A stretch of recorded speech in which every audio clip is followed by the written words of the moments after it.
I always like to start with something interesting. And I ran across this story. It happened on eBay. There's a guy by the name of Nick Mead, and he collects tanks. Like other people collect Yadros or figurines. This guy Hmm. collects tanks. And what he does, he really provides tanks and armored vehicles for driving classes, for film props, TV shows, and what he calls epic parties. Wouldn't that be something? So anyway, he came to own this tank in question. Let's do it again. My light is not on above my head. All right. Just wondering why the papers were dark. Let there be Let there light. be light. I'm like, God, that paper was like really dark for me to read. Oh, look, now I have light on my head. Hey, look at you. Okay. Pretend you never heard any of that. Nope. Heard what? Okay. All right, I always like to start with something interesting. And you know how some people correct Yadros and figurines and maybe baseball cards? Well, there's a guy by the name of Nick Mead, and he collects tanks. That's right. Well, he collects tanks because he uses them for, he says, TV props, movie props, driving classes, and he says occasionally epic parties. So you could have a tank at your party, I guess. So he went on to eBay and he traded one tank for another tank. Anyway, he ended up with an ex-Iraqi Army Type 69 tank. Okay. And he paid $37,000 for it. Well, when he got the tank to his shop, he started looking around. And guess what he found in the fuel tanks? Okay, $37,000 tank.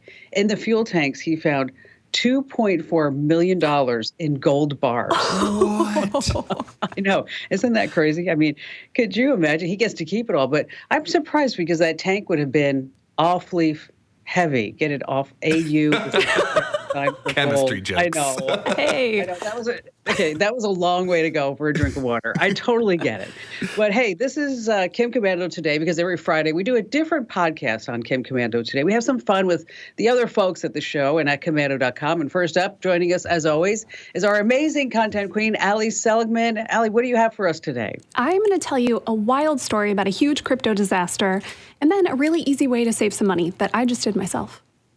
Ooh, we love saving money. Yeah. And then we have our magnificent millennial and our very own internet scout, Matthew Heffel. And how are you going to astound us with your extreme intellect today? Well, I'm going to tell you about some Facebook scams as well as a journey that I had to take recently to up my internet security.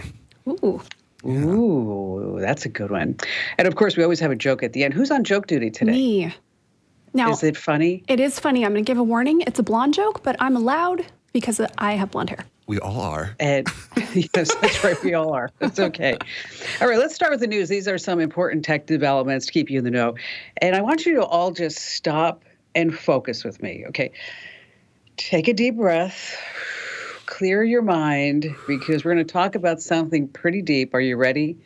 Nuclear fusion. That's right, nuclear fusion. Right. You're going to learn what happened the other day and why it's such a huge deal. And you're going to use this to sound really smart when you're out and about with your family members and friends, because you're going to be like, hey, did anybody hear about the nuclear fusion? They're looking at you like, what? You have a liberal arts degree, but you're like, yes, nuclear fusion. Okay, so first of all, we have to start at the beginning. There are different ways that we get electricity, right? Natural gas, nuclear energy, and of course we have coal. We have renewable sources of energy like wind, right? Hydropower, solar power, geothermal, biomass. We have all these different ways that we generate electricity. So now let's all go to the Lawrence Livermore National Laboratory in California. Now here they have super smart scientists, smarter than all of us, probably collective, using fusion technology. So if you're wondering how the sun gets its heat, it's done by using what's called fusion technology. Now, the word fusion comes together. See, I told you this is going to be really smart for you.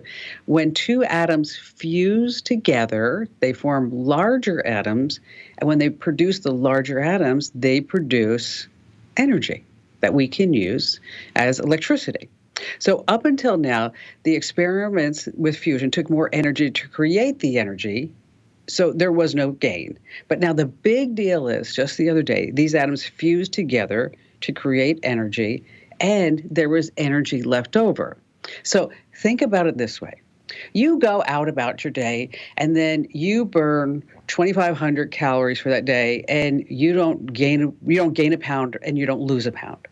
But let's say you figured out a way. You just figured out a way that you could do the very same thing that you did the day before, but you could burn 4,000 calories by not doing anything. Okay, then suddenly you would be losing some weight. Okay, you'd have some energy left over. Okay, so I saw this in The Hustle. Bill Nye pointed out that nearly 80 years ago, on December 2nd, 1942, Enrico Fermi and his University of Chicago colleagues, this is going to be on Jeopardy one day, so pay attention, they created the first self-sustaining nuclear chain reaction that led to today's power plants, nuclear power plants. So that's why this is such a big deal. So does it make sense now, nuclear fusion?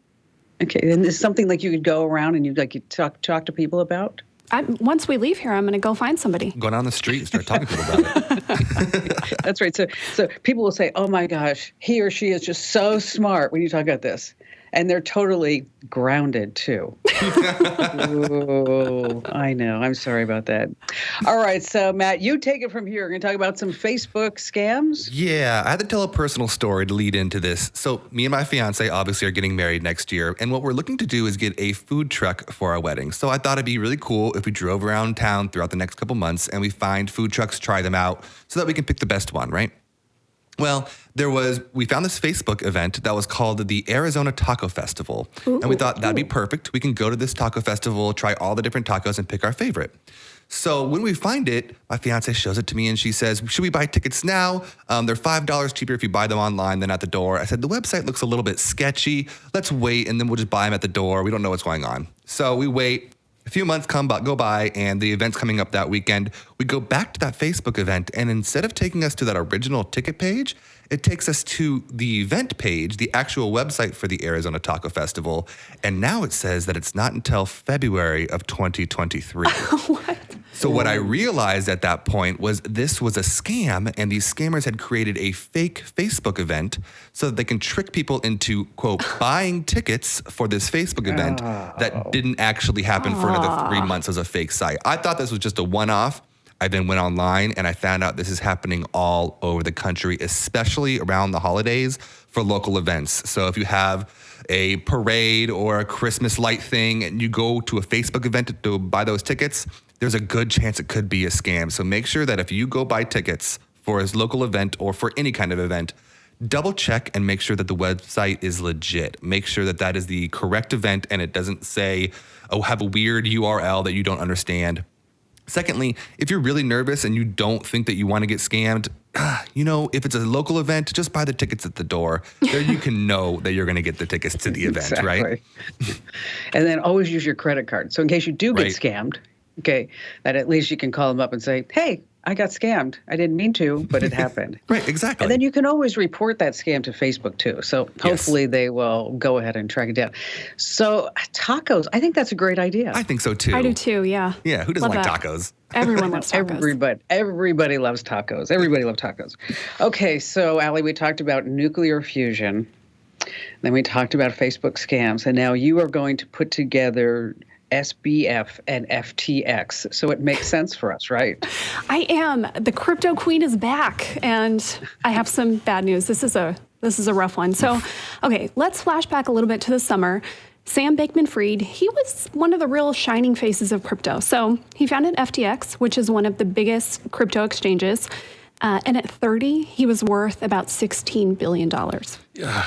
And FTX, it wasn't just some niche company, right? They actually bought the naming rights to the basketball arena in Miami for like $135 million. So this company was everywhere. Just one problem. It all fell apart. FTX went bankrupt in pretty spectacular fashion. And this week, Sam was arrested. Yes, he was arrested in the Bahamas, which is where he lives and where FTX is headquartered. He's been charged with, among other things, wire fraud, securities fraud, and money laundering. Okay, this is arguably one of the biggest disasters in crypto, really. It wasn't bad luck. It wasn't crypto volatility. Seems like it was just bad decision-making and potentially some fraud in there. So the SEC is investigating because billions of dollars in customer funds are missing, and there are a lot of really unhappy people. Okay, this all started back in November. There's a crypto news outlet called CoinDesk, and they put out this big report that was basically, okay, does FTX and Alameda Research, which is Sam's other company, a crypto hedge fund, do they have the money? Is their money liquid enough to actually give people their money back if they all decide to take it out of the platform? Well, a couple days later, listen to this drama. The CEO of Binance, which is their biggest competitor, he decided to liquidate about $530 million worth of the native coin that FTX uses. Basically to say, I don't know, are they liquid? Within 72 hours, a lot of customers followed suit, took $6 billion out of the platform. And you guessed it, they couldn't pay it back. They couldn't give people their money. But I'm surprised it took them that long. I mean, with everything in the headlines, wouldn't you be like, I better get my money out pronto? Right. But think about it. I mean, 72 hours. If you missed the news and it had been a couple days, like it didn't take long for this to happen. Well, it really, you know, the Winklevoss twins, they lost almost $1 billion. That's what I read. Yeah. Wow. And he spent like $263 million in real estate in the Bahamas. That now the Bahamian government, they want it back. Yeah. There's a lot. So at this point, they can't pay back the money. Binance says, you know what? It's okay. We have it. We'll buy you guys. We'll pay for it, which is a really big deal, right? Buying their biggest competitor, but at least people would have gotten their money back. But then Binance had their time to do due diligence, look into their stuff. The next day they said, nope, we're not getting anywhere near this. So clearly things were amiss there. And then it all kind of crumbled. A few days later, FTX filed for bankruptcy. Sam's net worth, 94%, disappeared, basically overnight. Just like that, you know, at his peak, he was worth $26 billion. And I read an interview that he did recently, a couple days ago, and he said, last I checked, I have $100,000 in my bank account, and that's it. You know, he's an arrogant little shyster. I like when somebody said, so what happened, Sam? I think it was he was being interviewed by ABC News. And he said, you know, I effed up. Yeah.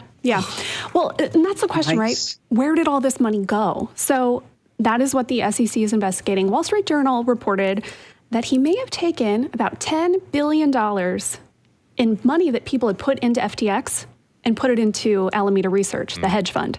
So that's where a lot of it went. He donated about $40 million to largely Democratic political campaigns. He was the 6th largest individual donor this year. And like you said, Kim, they bought about 19 properties in the Bahamas worth millions and millions of dollars, including one for his parents. Mom and dad are out on the street now. He's been kind of open about the fact that, things went really badly. He has blamed it on everything you can think of. Bank accounts mislabeled, management failures, sloppy accounting. And before his arrest, like you said, Kim, he was supposed to testify in front of Congress, and news outlets actually got a hold of his draft testimony, and it started, I would like to start by formally stating under oath, I effed up. You know, he needs to go to jail. I mean, think about all the people who invested in FTX, and this was their money. Then this was their retirement, or what they would have put in a 401k, or whatever it may be. And then just like, poof, it's gone. And you can't even take this off your taxes because it wasn't the sale of an asset. Yeah. So you didn't lose any money. So you're just crap out of luck. Yeah. And so before you invest any crypto, the words of wisdom of the crypto queen has always been, and mine as well, only invest what you prepare to lose. Is that correct? Very much, yes. That's it. Yes. And of course, we'll always keep you up to date on what's going on in this whole crypto craze. And I wouldn't put any money into crypto right now. Just keep it in your pocket. I think it's safer right there. All right, coming up, we're talking about another scam and also password managers, what's going on with streaming costs. We have the best gifts for your little dogs and cats. And we have a funny joke before we leave you for the holidays here on Kim Komando Today. Hey, welcome back to Friday's edition of Kim Komando Today. I mean, if you're getting ready for the weekend, that means that you are maybe sitting there saying, I have to fix my computer. I have to fix my Wi-Fi. I'm finally going to get things done. And if you are going to be giving anybody a gift this holiday season, what I want you to do is always remember, when you give that tech gift, who are they going to call when it doesn't work? That would be you, okay? So what you want to do is give the gift, and also give the gift of getkimshelp.com. Once again, that's getkimshelp.com. That's where our tech pros will help you fix anything. I'm talking about anything under the sun tech related. Whether it's your smart speaker, your Wi-Fi, your desktop, you want to check for malware, you want to set up that new iPhone, whatever it may be, is that the folks over at getkimshelp.com can help. And by the way, if they don't fix it, you don't pay. And most problems are fixed in under 10 minutes. Once again, that address is getkimshelp.com. Once again, getkimshelp.com. All right, this is part of the Kim Komando Today podcast on Friday, where we each like to share a tip.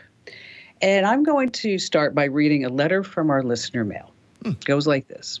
Dear Kim, my sister's husband died a few years ago, and she really hasn't been the same since. She's lonely, and I get that, but she swears that the guy that she met online is the one.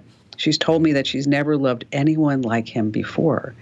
But all they do is chat online. And I checked her phone, and they are texting back and forth, and they're actually exchanging a lot of naked pictures. Okay.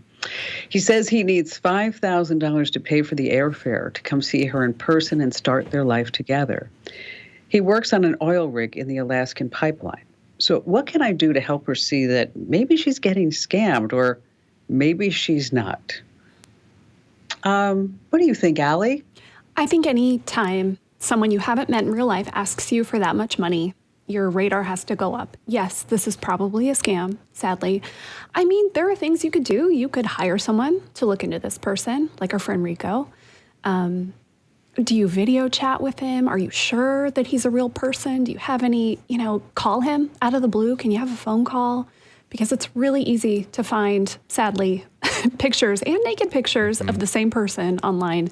You can download this stuff and they come in kits to fool people. Yeah, it's really sad. And the fact that you're on your sister's phone and you see her naked pictures, ew. Yeah, maybe stop snooping on your sister's phone. Yeah. Okay.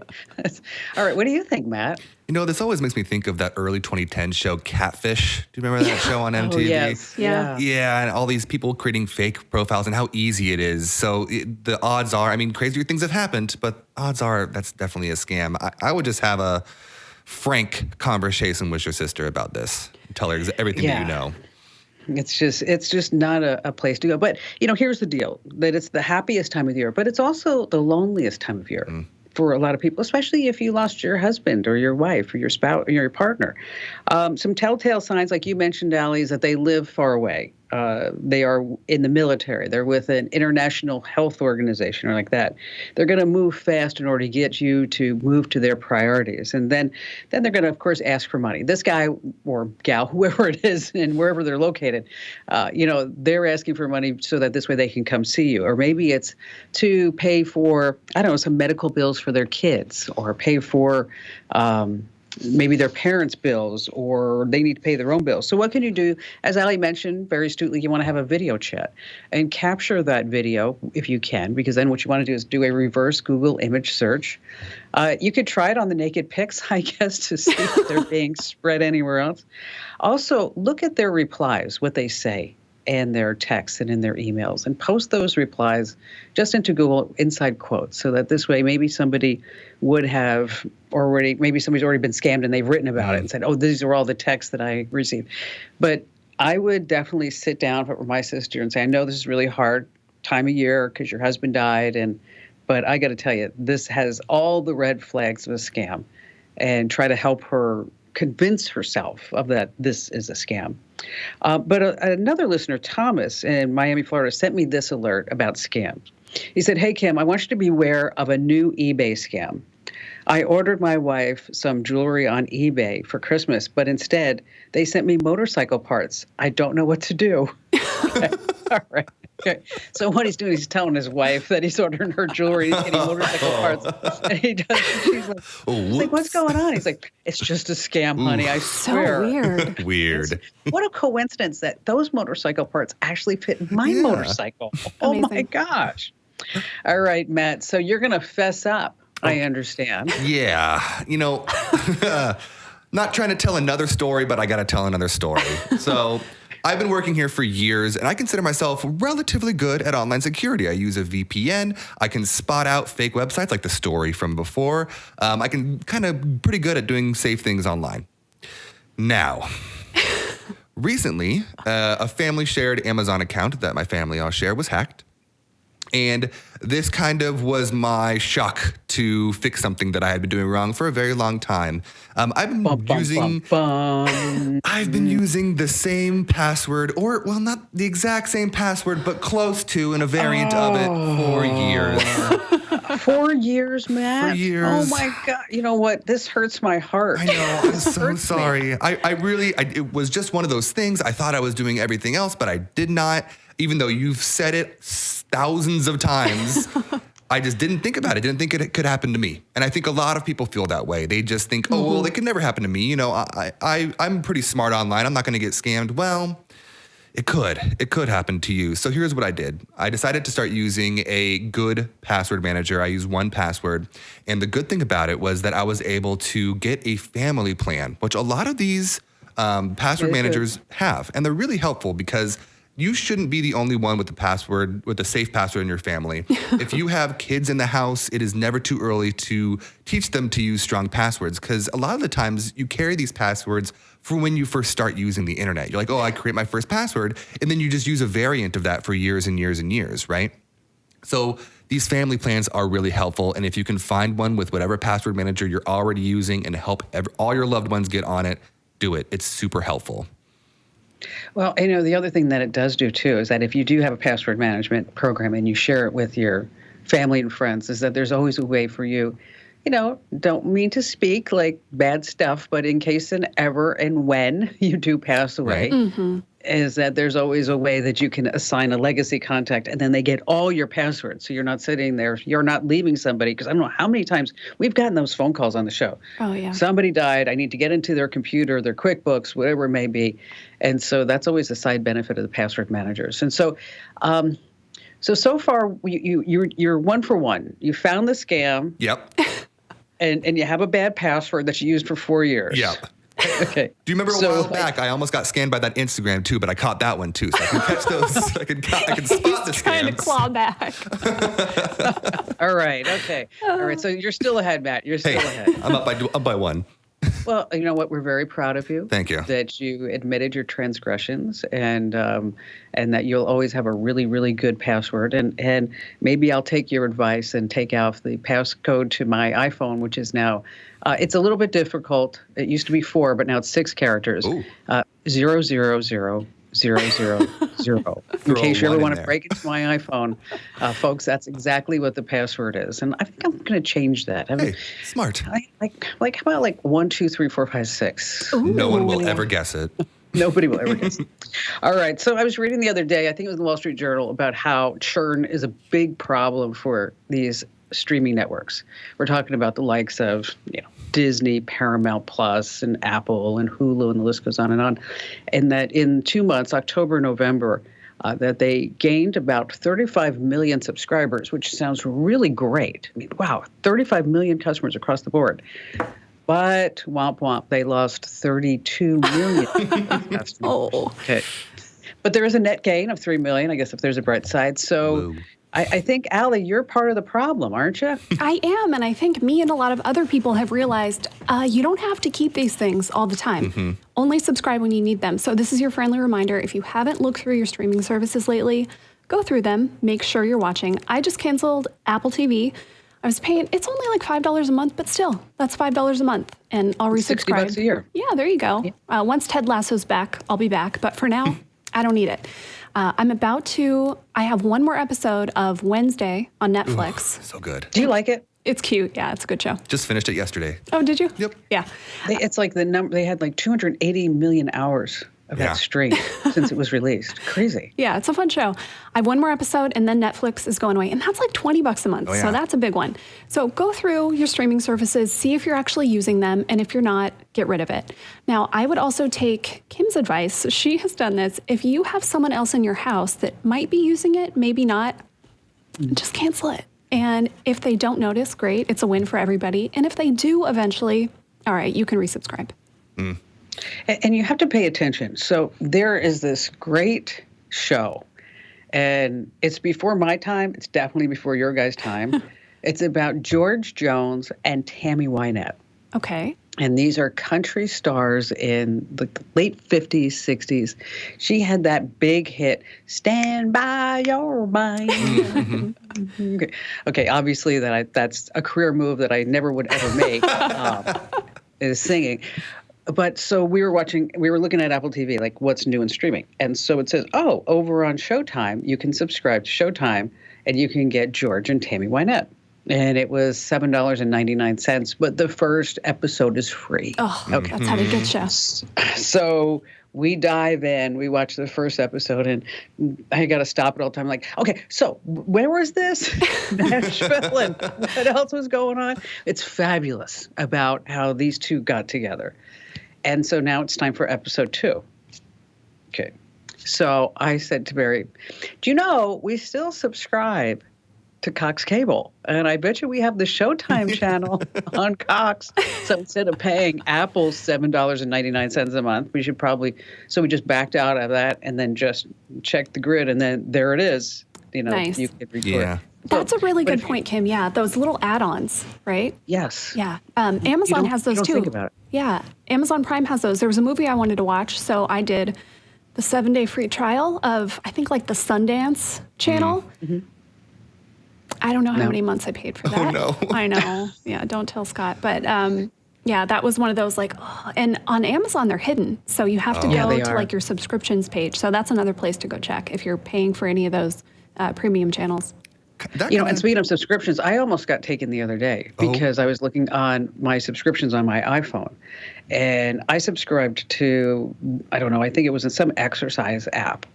And it was coming up for renewal in December because I set a reminder. So I went to remove it. And you know what it called itself on my list? Again, it had nothing to do. It was an exercise app. It called itself Prime Delivery. No way. Ooh. Yes. So if you saw it, it had the fitness logo, but it said Prime Delivery. So unless you actually looked and went, oh my gosh. I know. Wow. I'm totally going to write a note to Apple about that. That's just like taking advantage of people. Hey, listen, if you like these quick tips, make sure that you get our Daily Tech Update podcast. Wherever you get your podcast, just 60 seconds every single day. You get the latest tech news and a bona fide, genuine, wonderful digital life hack to make your life easier. And so again, wherever you get your podcast, just search for Komando with a K, of course. And, you are getting Kim Komando today, and that's fabulous. And this is our Friday edition. And don't forget that Monday through Friday, you also get Kim Komando today. That would be just me, okay? And you can subscribe and follow to make sure that you get our podcast delivered to you automatically, even when you're sleeping. All right, coming up, we have our What the Heck headline of the week, some TikTok trends, the best gifts for pets, and a really funny, truly great joke at the end that you never ever want to miss. Hey, welcome back to Kim Komando. Today it's your Friday edition where Allie and Matt are on board. And just a quick reminder that if you have not already entered to win, komando.com/win, you can enter to win a $500 Amazon gift card. That's right, 500 buckaroos. That's right. So head over to komando.com/win, komando.com/win. All right. So my What the Heck headline of the week is this. Are you ready? Mm-hmm. Yes. We've always seen those stories about drivers and accidents, but this one caught my attention because the headline read, "Reckless driver turns out to be a dog." What? Oh, no. Yes. It turns out that a pickup truck ran into 2 cars in a local Walmart in Texas. And then when they went to investigate it, no one was in the car. It was just a puppy dog. A dog, okay? The investigation revealed that the dog was sitting in the unoccupied vehicle, waiting on his human while they shopped. And apparently he got a little antsy and he started jumping around in the cab, which set the truck in motion. Oh, my gosh. Okay. The steering column had some damage, so the dog must have somehow jumped around and put the truck in drive. Now, he was also wearing a leash. Oh, thank goodness for that. The leash got caught on the emergency brake and released it. Oh, no. What are the chances? Yeah. Exactly. And so an eyewitness says, "I saw that pooch behind the wheel just before the crash. And I'm telling you, he had a guilty look on his face." Could you imagine? That's great. I hope everyone was okay. Oh, everybody was fine. Okay, everybody was fine. Because nobody's in the car. It's just, wouldn't that be funny? You come out and you see this dog in a truck just bashed up your car. Oh my gosh. All right. So here's the joke that you can tell over the holidays. A senior citizen was driving down on the highway. I'm not making fun of seniors, so don't send me an email about it. You just have the joke. Kim Komando. Kim Komando, you don't make fun of senior citizens. All right. His wife calls him on his cell phone in a worried voice and said, David, be careful. I just heard on the radio that there's a crazy man driving the wrong way on Route 280. And he says, I know, Doris, but there isn't just one. There are hundreds.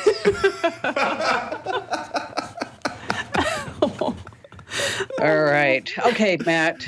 What's going on in TikTok in 2022? Yeah, whether you love it or hate it, TikTok is where a lot of the trends start, right? We all know that this is happening. It's not great for your privacy, but this is the case. Now, this year was one of the biggest years for TikTok. There was the little baby chipmunk that would run up to the guy and eat the acorn out of his hands. There was the my money don't jiggle, it folds thing. And of course, there was the Corn Kid song that all went viral, super viral on TikTok. But there's more on there than just weird trends and dancing teenagers, right? A lot of the times people can learn some crazy things. So I found this really interesting list of things that were taught to people on TikTok that they learned from TikTok. So I thought I'd go through that. And if you want to learn any of these, you can Google it. I found that you can actually just Google these questions and it'll automatically give you the answer to it on what the TikTok trend was. So you don't have to go on TikTok itself. So the first one was how to make 3 types of grilled cheese. This was the whole debate on whether you should use butter or mayo or dry on your grilled cheese. And it turns out that mayo is the best way to use to make a good grilled cheese sandwich. So people learned how to do that on TikTok. Who would have known? The easiest way to carve a pumpkin, which I didn't know, and I actually used this trick this year. This was to carve it out from the bottom. Oh. You cut the bottom instead of cutting the stem, and it keeps your pumpkin alive for longer. I learned that from TikTok this year. I didn't know that. Yeah. I wish I would have known that in October. Hey. Next year. Okay. The how to nap like a Navy SEAL. I believe you thought this one wouldn't have worked for you, but it's just to have your legs elevated and lying on your back for 8 minutes, and you can apparently fall asleep much quicker.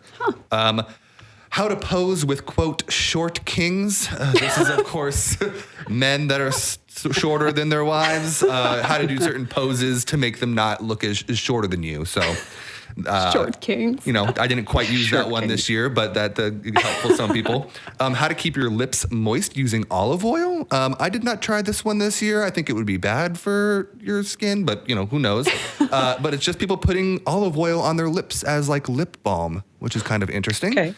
Right. How to bind a book, which I thought was amazing. It's actually much easier than you think. You basically just get a needle and thread and sew paper together, and boom, you bind a book. And they show you how to do it on TikTok. And how to stop slicing golf balls. I am not good at golf. I still play. Doesn't mean I don't play, but I am not good. This TikTok did not help me, but it helped some people on the internet. Okay, let me tell you, Matt. Nobody is good at golf. Okay, there's you have a lot of. We try. We all try to be good at golf. I mean, we try. I mean, there's one time though. I will tell you. I think I was on the 6th or 7th hole, the Arizona Biltmore golf course. Mm-hmm. And I think I told you, I played the Biltmore golf course every once in a while because my brother-in-law loves to play there. Mm-hmm. And so one particular time is that we were on the 6th hole, and it was a par 3.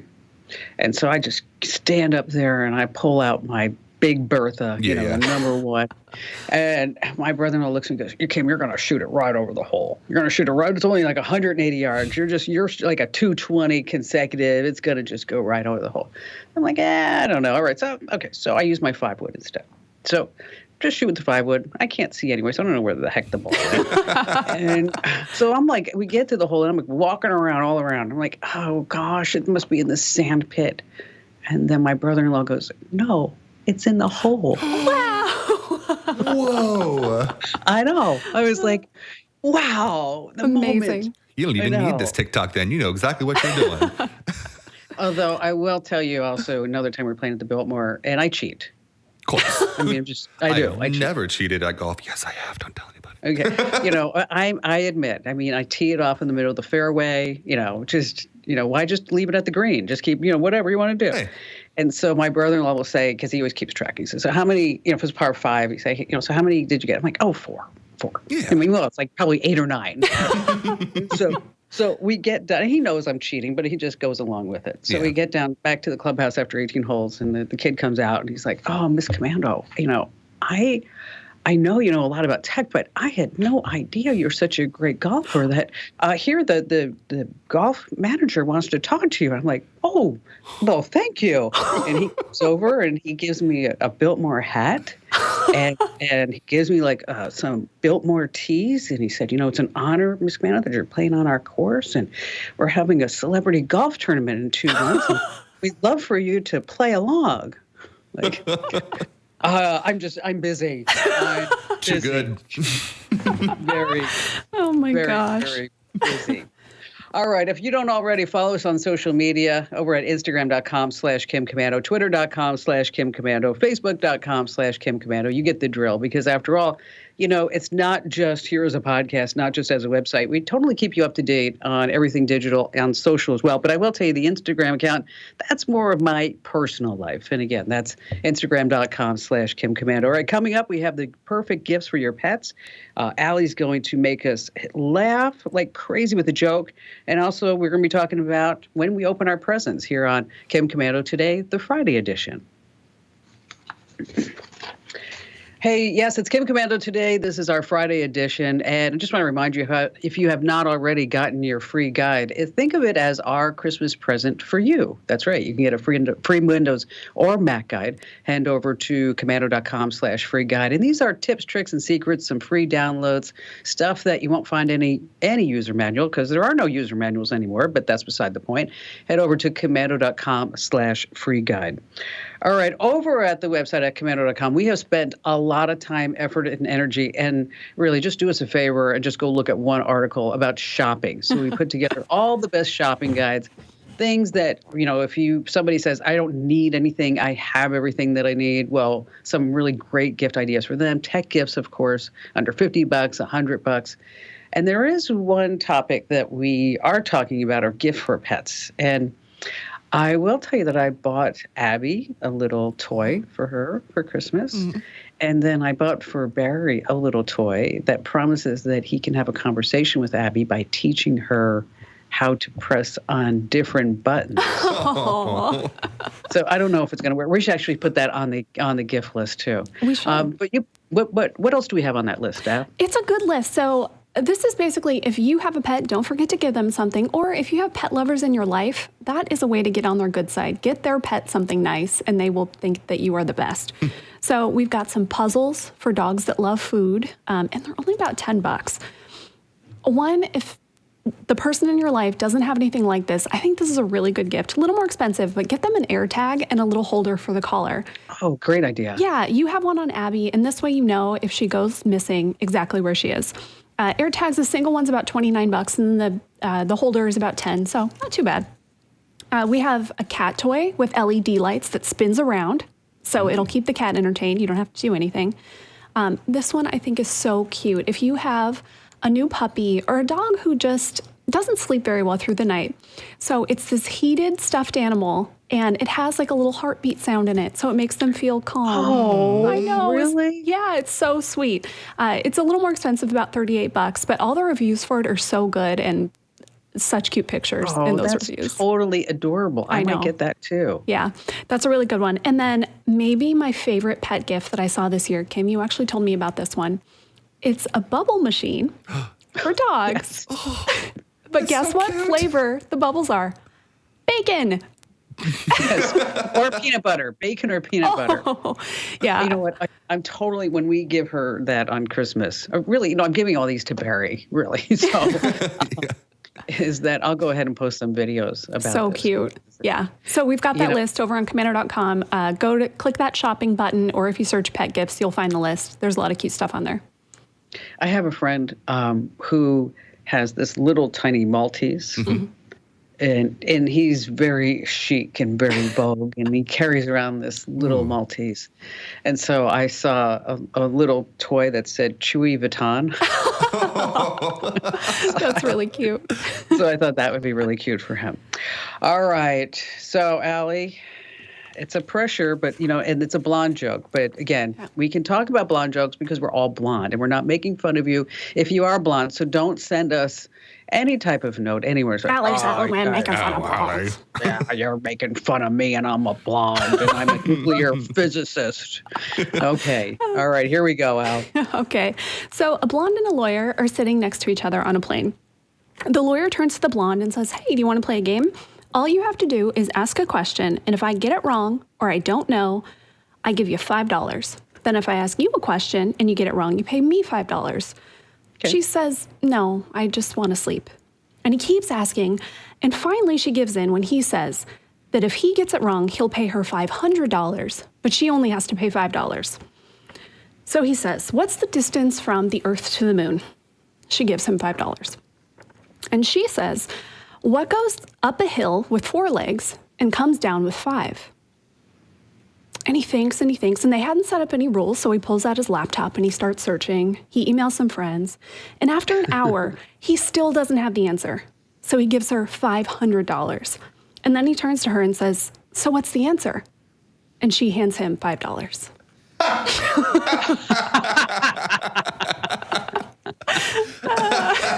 It's pretty good, huh? That is pretty good. Okay, that's a good one. All right.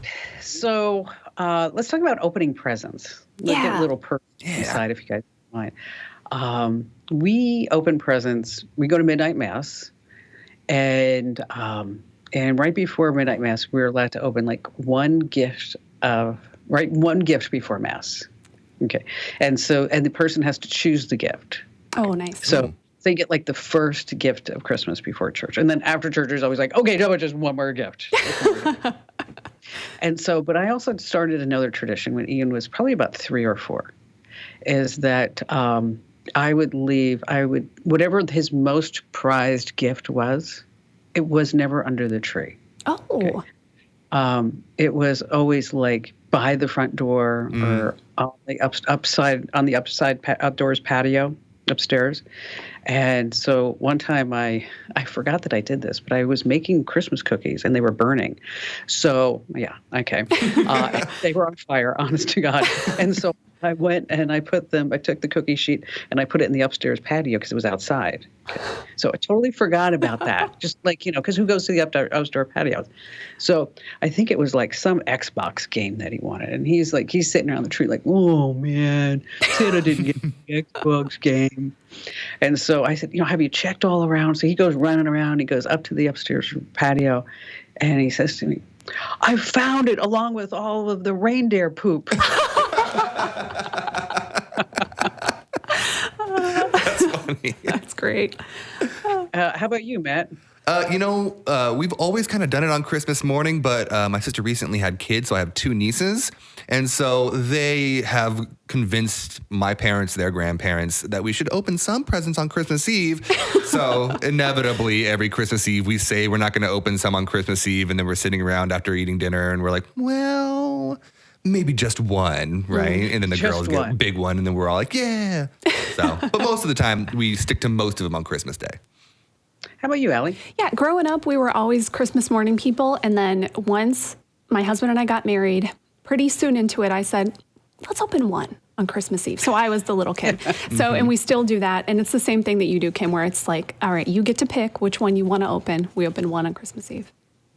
Yeah, it's so wonderful, isn't it? I mean, to be able to, I was trying to find like these unique gifts, which I found some really great ones, and I don't want to talk about it, but there's one in particular that when I got it, I actually started crying because it is so wonderful. Aww. And it's so beautiful. I'll tell you guys what it is after the holidays. Okay.